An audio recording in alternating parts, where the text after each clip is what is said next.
नमस्कार। Vision IAS के news today के इस अंक में आप सभी का स्वागत है। इस अंक में हम आपके लिए लेकर आए हैं यूपीएससी परीक्षा की दृष्टि से महत्वपूर्ण कुछ अहम खबरें। इस अंक के साथ मैं हूँ दिव्या सिंह।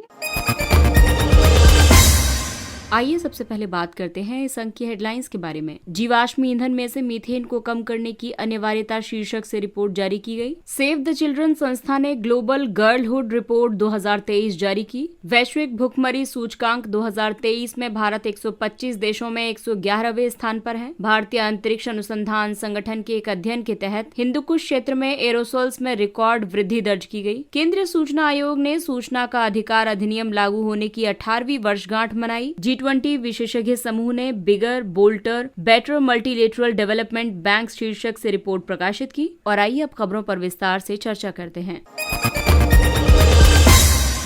इस अंक की सबसे पहली खबर जीवाश्म ईंधन से संबंधित है। जीवाश्म ईंधन में से मीथेन को कम करने की अनिवार्यता शीर्षक से रिपोर्ट जारी की गई। इस रिपोर्ट को अंतर्राष्ट्रीय ऊर्जा एजेंसी ने तैयार किया है। इसे संयुक्त राष्ट्र पर्यावरण कार्यक्रम और UNEP संयोजित climate and clean air coalition के सहयोग से तैयार किया गया है। Climate and clean air coalition यानी CCAC की स्थापना 2012 में की गई थी। ये एकमात्र अंतर्राष्ट्रीय निकाय है जो मीथेन, ब्लैक कार्बन, हाइड्रोफ्लोरोकार्बन जैसे अल्पकालिक जलवायु प्रदूषकों की सांद्रता को कम करने के लिए कार्य करता है। अल्पकालिक जलवायु प्रदूषक जलवायु परिवर्तन और वायु प्रदूषण दोनों के लिए उत्तरदायी होते हैं। इस रिपोर्ट के मुख्य बिंदुओं में ये कहा गया है कि जीवाश्म ईंधन से मीथेन को कम करने से 2050 तक 0.1 डिग्री सेल्सियस तापमान वृद्धि से बचा जा सकता है। यदि मीथेन को कम करने संबंधी लक्षित कार्रवाई नहीं की जाती है तो 2050 तक वैश्विक औसत सतही तापमान में 1.6 डिग्री सेल्सियस से ज्यादा की वृद्धि होने की आशंका है। वर्ष 2050 तक मीथेन उत्सर्जन के शमन को कई तरीके से रोका जा सकता है, जैसे कि ओजोन के प्रभाव में आने से होने वाली लगभग 1 मिलियन बेवक्त जो मौतें आती हैं उनको रोका जा सकता है। इसके अलावा ओजोन और जलवायु परिवर्तन के कारण होने वाले लगभग 90 मिलियन टन फसलों के नुकसान को रोका जा सकता है। साथ ही अत्यधिक गर्मी की वजह से लगभग 85 अरब घंटों की श्रम हानि को रोका जा सकता है। वैश्विक स्तर पर हर साल लगभग 580 मिलियन टन मीथेन उत्सर्जित होती है। इसमें से 60% उत्सर्जन के लिए मानव गतिविधियां जिम्मेदार हैं। इन गतिविधियों में लैंडफिल, कृषि पद्धतियां, अपशिष्ट जल उपचार आदि शामिल हैं। मीथेन जलवायु परिवर्तन के लिए दूसरी सबसे बड़ी उत्तरदायी ग्रीन हाउस गैस है। प्रथम स्थान पर कार्बन डाइऑक्साइड है। मीथेन उत्सर्जन को रोकने के लिए कई पहलें शुरू की गयी, जैसे कि वर्ष 2021 में COP26 में वैश्विक मीथेन संकल्प लॉन्च किया गया। इसका उद्देश्य 2030 तक मीथेन के उत्सर्जन में 2020 के स्तर से कम 30% की कटौती करना है। इस संकल्प पर भारत ने हस्ताक्षर नहीं किए हैं। यहाँ गोबर का मतलब है galvanising organic bio agro resources. ये जल शक्ति मंत्रालय की एक प्रमुख पहल है। ये योजना अपशिष्ट को संसाधनों में बदलने और मीथेन उत्सर्जन में कमी का समर्थन करती है। अगली खबर है, सेव द चिल्ड्रन संस्था ने ग्लोबल गर्लहुड रिपोर्ट 2023 जारी की। ये रिपोर्ट दुनिया भर में बालिकाओं के जीवन पर जलवायु संकट के प्रभाव का विश्लेषण करती है। इस रिपोर्ट के मुताबिक जलवायु संकट बालिकाओं के जीवन को अलग अलग पहलुओं में प्रभावित करता है, जैसे खाद्य सुरक्षा, गरीबी, प्रवासन, सुरक्षा, शिक्षा और स्वास्थ्य। बाल विवाह को अक्सर मजबूरी में उठाया गया कदम माना जाता है। आपात की स्थिति में एक परिवार आर्थिक संकट और खाद्य असुरक्षा को कम करने के लिए इसका सहारा लेता है। विश्व स्तर पर हर साल 9 मिलियन बालिकाएं जलवायु आपदा के चरम जोखिमों का सामना करती हैं और इस वजह से मजबूरन उन्हें बाल विवाह करना पड़ता है। बाल विवाह के 2/3 मामले औसत से ज्यादा जलवायु जोखिम वाले क्षेत्रों में देखने को मिलते हैं। विश्व स्तर पर लगभग 60% बालिकाओं को 2030 तक कम से कम एक चरम जलवायु घटना का सामना करना पड़ेगा। रिपोर्ट में यह भी कहा गया है कि जलवायु परिवर्तन से निपटने संबंधी योजनाओं में उचित उपायों की कमी है, जैसे कि जलवायु परिवर्तन पर पेरिस समझौते में लैंगिक समानता को बढ़ावा देने की आवश्यकता को तो स्वीकार किया गया है, लेकिन इस समझौते में विशेष रूप से बालिकाओं के बारे में चर्चा नहीं की गई है। UNFCCC के पक्षकारों के 25वें सम्मेलन में लैंगिक कार्य योजना को अपनाया गया था। हालांकि इसमें लड़कियों का उल्लेख केवल जलवायु समाधानों के लिए विज्ञान और प्रौद्योगिकी में उनकी भागीदारी के संबंध में किया गया है। रिपोर्ट में और भी कई सिफारिशें की गई, जैसे कि जलवायु कार्रवाई योजना में लैंगिक समानता और बालिकाओं और लड़कियों को हिंसा से सुरक्षा को मुख्य प्राथमिकता देनी चाहिए। बालिकाओं की जरूरतों को पूरा करने के लिए अग्रिम उपायों में निवेश किया जाना चाहिए। निर्णयकर्ता के रूप में लड़कियों को प्रोत्साहित करने के साथ साथ नारीवादी आंदोलनों का समर्थन भी किया जाना चाहिए।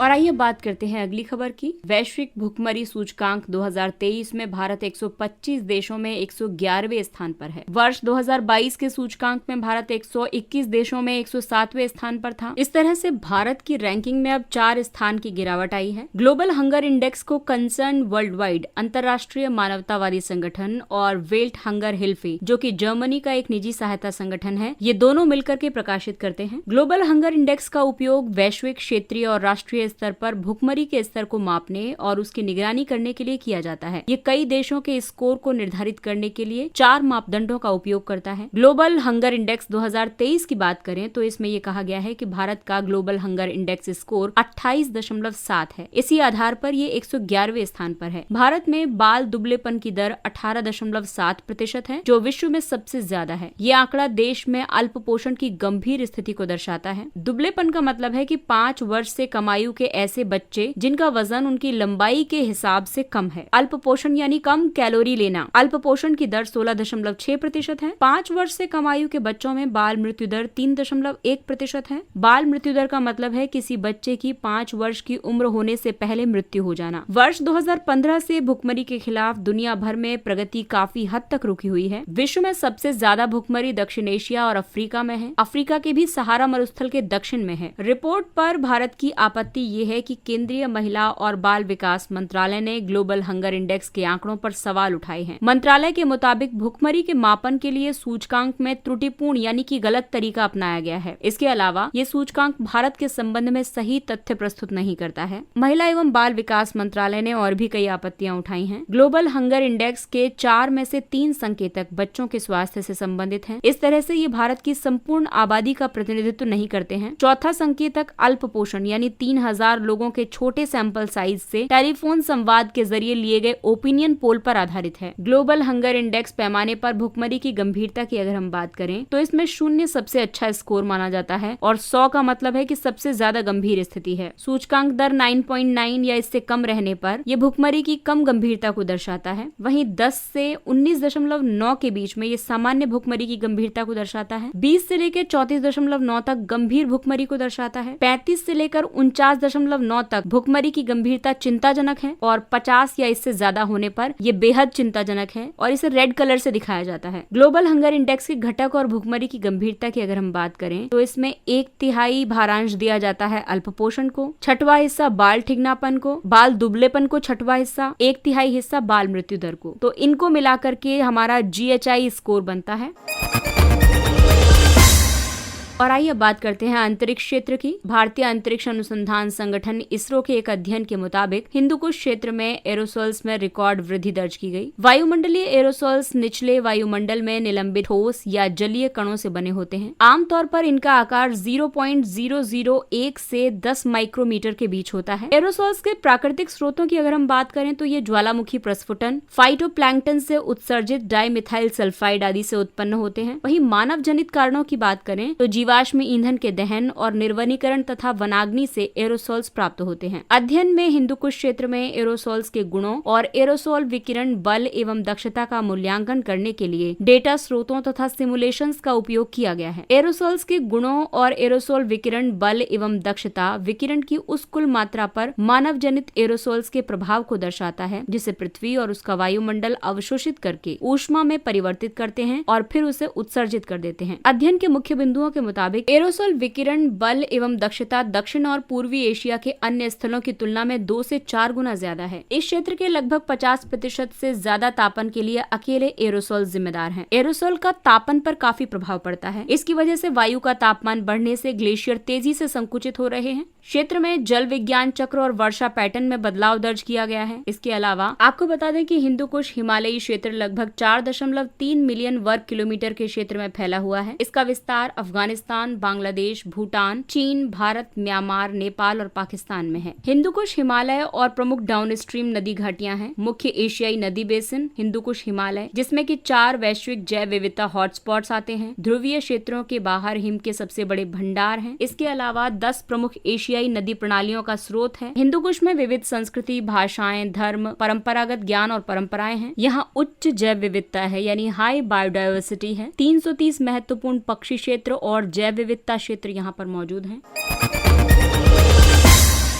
आइए अब बात करते हैं अगली खबर की। अगली खबर आरटीआई से जुड़ी हुई है। केंद्रीय सूचना आयोग ने सूचना का अधिकार अधिनियम लागू होने की 18वीं वर्षगांठ मनाई। यानी कि आप कह सकते हैं कि सूचना का अधिकार अब बालिग हो गया है। आरटीआई अधिनियम 2005 भारतीय नागरिकों को सरकार से जानकारी प्राप्त करने का अधिकार देता है। इससे पहले लागू सूचना की स्वतंत्रता अधिनियम 2002 के स्थान पर लाया गया है। आरटीआई संविधान के अनुच्छेद 19(1) के तहत प्रदत्त एक मौलिक अधिकार है। अनुच्छेद 19(1) प्रत्येक नागरिक को वाक यानी कि बोलने और अभिव्यक्ति की स्वतंत्रता की गारंटी देता है। कोई भी व्यक्ति जो भारत का नागरिक है या अनिवासी भारतीय है, वो आरटीआई के तहत सूचना प्राप्त करने के लिए आवेदन कर सकता है। इसी तरह से केंद्र और राज्य के मुख्य सूचना आयुक्त तथा अन्य सूचना आयुक्तों के वेतन, भत्ते और सेवा संबंधी अन्य नियम और शर्तें केंद्र सरकार निर्धारित करेगी। आरटीआई अधिनियम का महत्व इसलिए भी है क्योंकि ये सरकार के कामकाज में पारदर्शिता और जवाबदेही को बढ़ावा देता है, भ्रष्टाचार को कम करने और लोकतंत्र को वास्तविक अर्थों में लोगों के लिए उपयोगी बनाने में मदद करता है। इसके अलावा सरकारी रिकॉर्ड या डेटाबेस के प्रबंधन में सुधार करने में सहायक है। आरटीआई से जुड़ी और भी कई चुनौतियां हैं, जैसे कि लंबित आवेदनों की अधिक संख्या और आवेदनों के निपटान में देरी। 30 जून 2023 तक 27 सूचना आयोगों के अंतर्गत 3,21,000 अपीलें और शिकायतें लंबित थी। सीआईसी वर्तमान में केवल 4 आयुक्तों के साथ काम कर रहा है, जबकि इसमें 7 पद अभी भी खाली हैं। केंद्रीय सूचना आयोग एक सांविधिक निकाय है। इसे आरटीआई अधिनियम 2005 के तहत गठित किया गया है। इसकी अधिकारिता सभी केंद्रीय सार्वजनिक प्राधिकारियों तक विस्तृत है। इसमें एक सीआईसी और अधिकतम 10 आईसी यानी सूचना आयुक्त हो सकते हैं। ये पुनर्नियुक्ति के लिए पात्र नहीं होते हैं।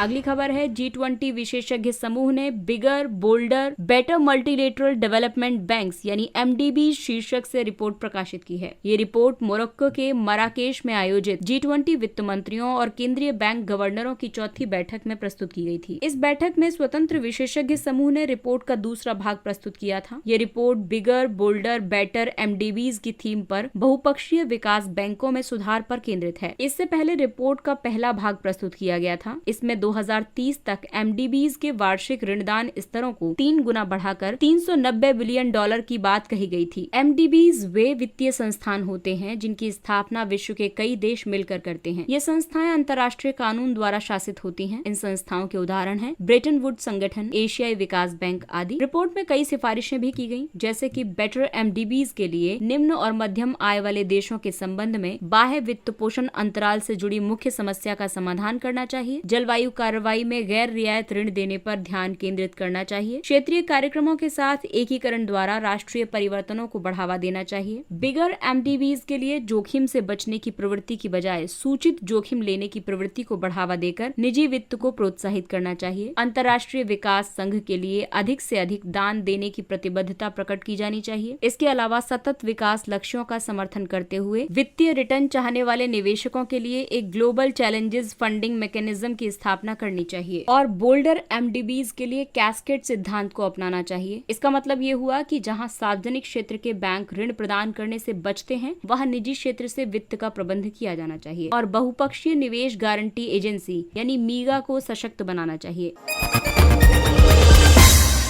और आइए बात करते हैं कुछ अन्य महत्वपूर्ण सुर्खियों की। पासपोर्ट टू अर्निंग पहल P2E भारत में 10 लाख से ज्यादा युवाओं को वित्तीय साक्षरता और डिजिटल उत्पादकता कौशलों के क्षेत्र में यूनिसेफ की P2E पहल के तहत प्रमाणित किया गया है। आपको बता दें कि भारत में P2E पाठ्यक्रमों से लाभान्वित होने वाले सभी युवा शिक्षार्थियों में से 62% किशोरियां और युवतियां हैं। P2E एक ई-लर्निंग समाधान है। ये युवाओं को आगे बढ़ने के लिए प्रासंगिक कौशल और क्षमताओं से युक्त बनाता है। इसका उद्देश्य 2024 तक भारत में 14 से 29 आयु वर्ग के 5 मिलियन युवाओं को दीर्घकालिक सतत कौशल प्रदान करना है। इसके लक्ष्य राष्ट्रीय शिक्षा नीति 2020 के अनुसार हैं। P2E समाधान ऑनलाइन, हाइब्रिड और ऑफलाइन शिक्षण मॉडल के रूप में उपलब्ध है।